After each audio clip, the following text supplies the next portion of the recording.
Management student from Sunbeda University, and we are here to ask you a few questions on the conflict management process of World City Medical Center.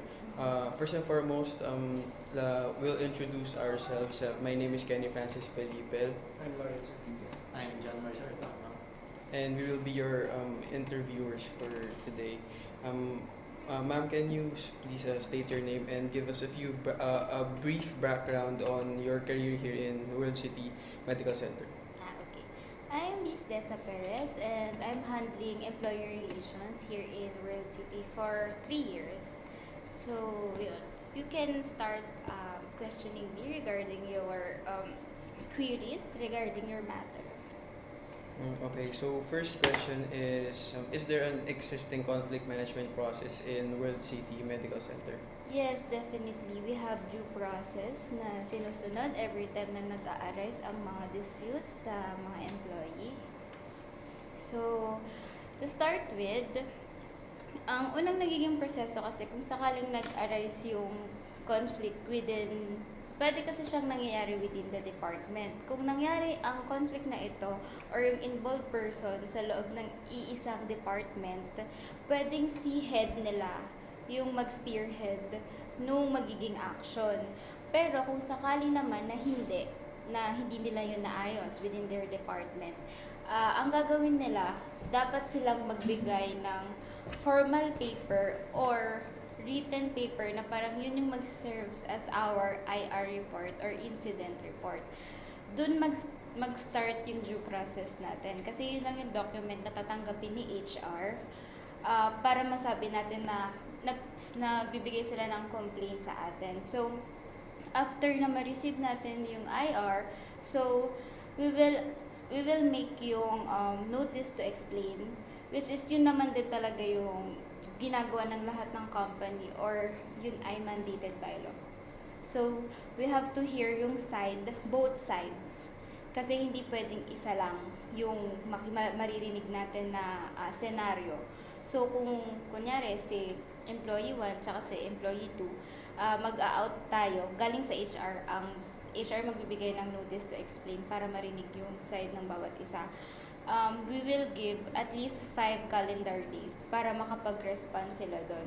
Kasi doon sa notice to explain, dahil meron naman ang World City, merong existing company handbook. Nasa company handbook yung lahat ng mga violations or article or clauses na pwede nilang ma-violate. Kung sakali na yung naging issue nila ay nasa handbook, so ang mangyayari, i-check namin yon kung meron ba dun sa handbook ang na-violate nila.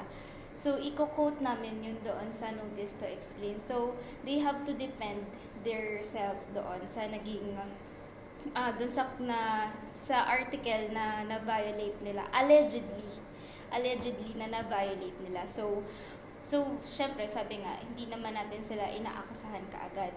Kung sakali kasing mapatunayan, kumbaga, yun yung magiging kaso nila at saka nilalagay natin kung ano ba yung magiging sanction doon. So, pag halimbawa, nakapag-response na sila doon sa NTE na in-out natin, i-assess siya dito sa HR kung talaga bang kasalanan nino, kung kanino ba yung mabigat na sanction, tsaka kami nag-out ng notice of disciplinary action.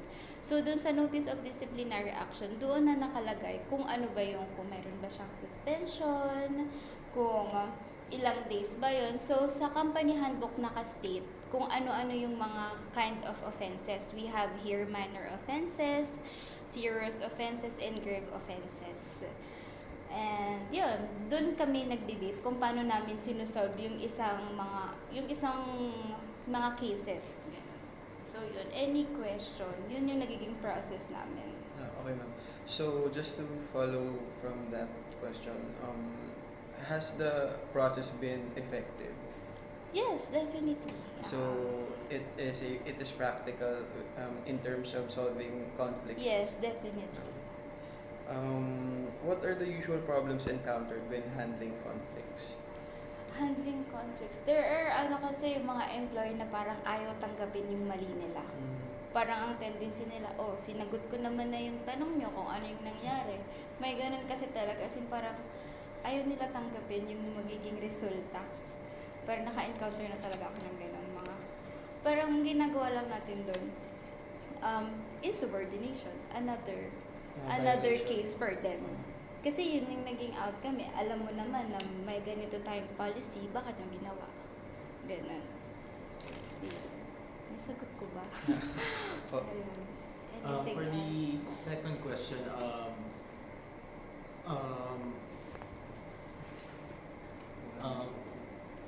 who handles the conflict management and conflict management situations? Usually, HR talaga. Kasi yung HR yung nagbibigay or nag-implement ng mga policies ng isang company. Kaya, syempre, silang nakakaalam kung ano-ano ba yung mga pwedeng ma-violate. So, sila, HR na din. HR din ang nagre-resolve nun. Yun ba? Anything else? Ano yung last question?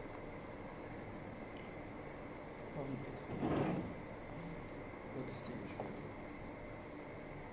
So, for the last question, what is the usual conflicts that you have? And how do you solve it? Usual conflicts. Here in World City. Ang hirap naman ang part na yun. Teka lang. Sa hospital.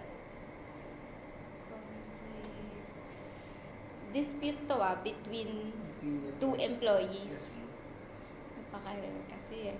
O sige, sample na lang siguro yung mga, usually mga drivers towards dun sa mga mekaniko. Kasi meron tayo dun sarili na mechanic eh. Sa mga, syempre we have company cars. So, most of the time, nagkakatalo sila kasi hindi nagkaintindihan kung ano nga bang sira nitong sasakyan na to. Tapos hindi na-address ni mechanic. So, parang iaakit nila yung kaso dito sa HR kasi hindi maayos ng supervisor nila. Parang nagsisisihan, o ba't kasi nasira yung ganito, ba't kasi nasira yung ganyan. Ito yung sinabi kong sira niyan. Usually, ang ginagawa natin doon, pag inakit nila dito, hinihingi natin yung side nga ng both parties. Kagaya ng nasabi ko kanina sa una yung tanong, nanghihingi kami ng formal letter or IR report para makagawa kami ng action.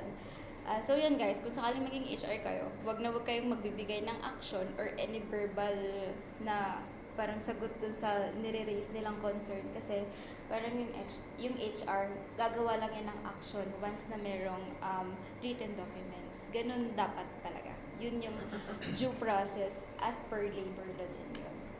So malalaman nyo rin yun pagka nandun na kayo sa field. So yun nga, yung ginagawa namin, hihinga namin sila ng IR report at mag-out kami ng notice to explain para malaman namin yung issue ng both sides. Ano ba talaga yung totoong nangyari? Ano ba yung pinagsimulaan ng conflict? So, pagka bumalik na sa amin yung explanation nila, tsaka namin i-assess or gagawa kami ng further investigation. We may ask yung supervisor or kung meron bang naka-witness doon sa pagtatalo, doon sa conversation nila. And when we verify things, tsaka namin siya i-check kung ano ba yung dapat maging verdict, ganun. So, naka-base kami practically doon sa handbook pa rin naman.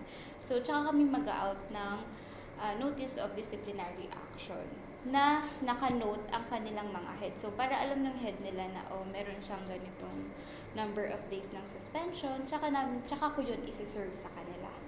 So, yun. Ganun siya nangyayari. Ganun siya nare-resolve.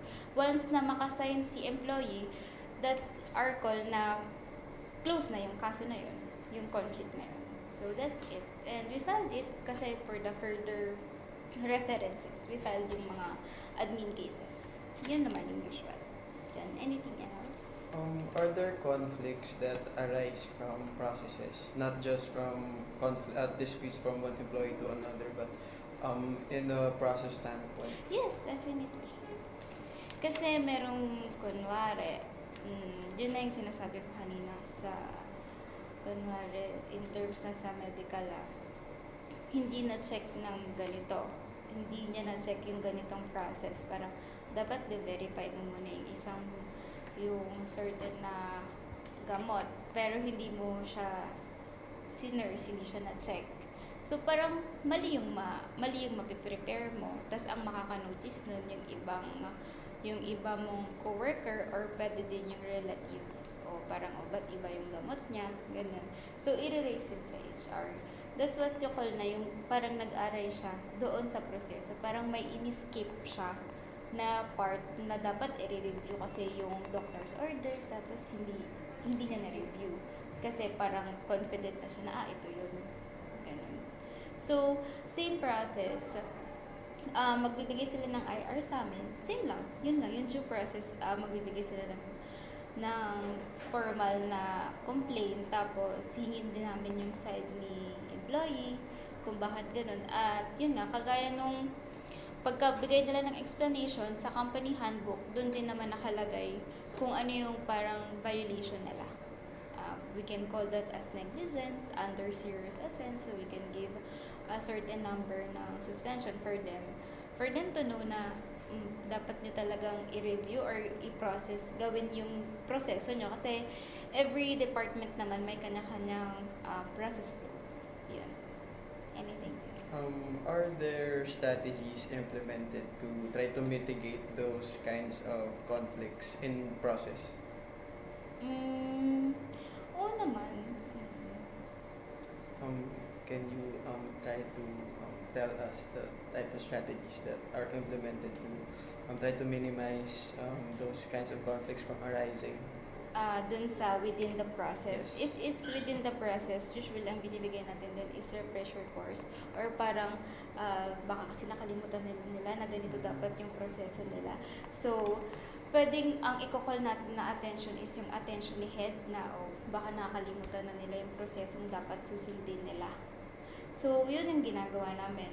Parang dapat silang magbigay ng training, hindi lang doon sa mga new hire, kundi doon sa mga naka-deploy na. Kasi baka na sila, parang confident na nila na ganito lang yan, kaya ko na yan. So, hindi dapat gano'n. Kung ang nakikita na namin na gano'n na yung bulk na yung nagiging admin cases na related sa SOP or dun sa mismong process, ang may problema dun dapat yung yung head nila i-check kung baka nalimutan na nila yung dapat nilang gagawin. So, refresher course, gano'n. Or retrain, kumbaga. Gano'n. Yan lang. Anything else? So that will be all, ma'am. Thank you so much. Thank you! Thank you so much.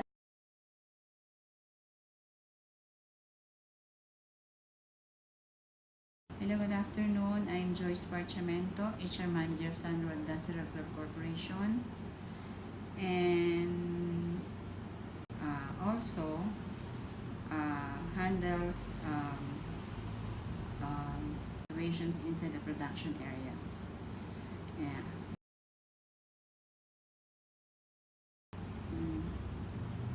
So your question is if there is any existing conflict management process. So my answer to your question is that investigate and review the cause of the conflict. Make an incident report,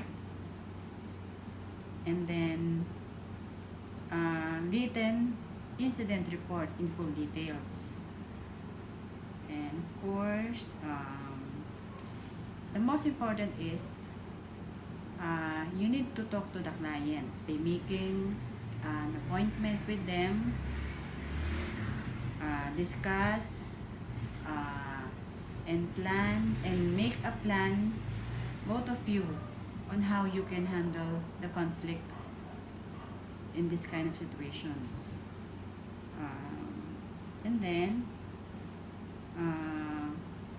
by giving a final decision, you must consider every aspects of that conflict before you make a final decisions.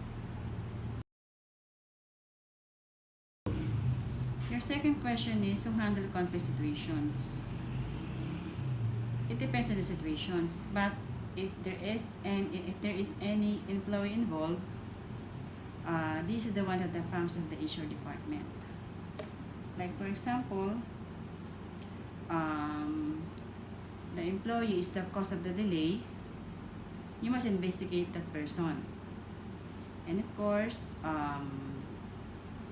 make negotiations, evaluations, and final decisions to that person. And of course, resolve and investigate the employee, the productions, and then the schedule of the schedules of the whole team in your area.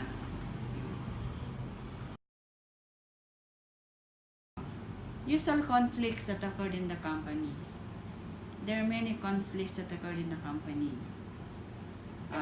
But normally, the conflicts are those that I will mention to you today.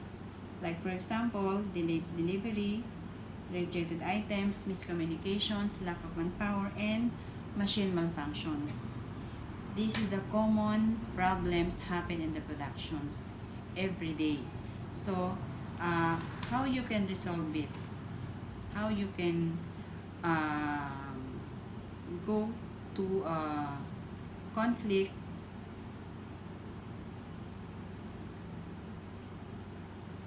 Okay, you can resolve this conflict by giving a client a favor, such as giving them discounts, an offer that covers their disappointment. Most of the clients are very strict, very hard to talk, very hard to talk. And most important is scheduling a meeting with them. Talk to them and discuss the conflict so that you will know the solutions through negotiations and satisfy their wants. Encourage them to agree with your suggestions on how you can handle the situations. And if not, make an alternative strategy to convince them on how you can solve their problems, whether it is hard or easy. And of course, accept those consequences when you get a final decisions on how you can encourage them, and then giving them a and then convince them, try to satisfy their wants. The most important is try to satisfy their wants. Yun lang.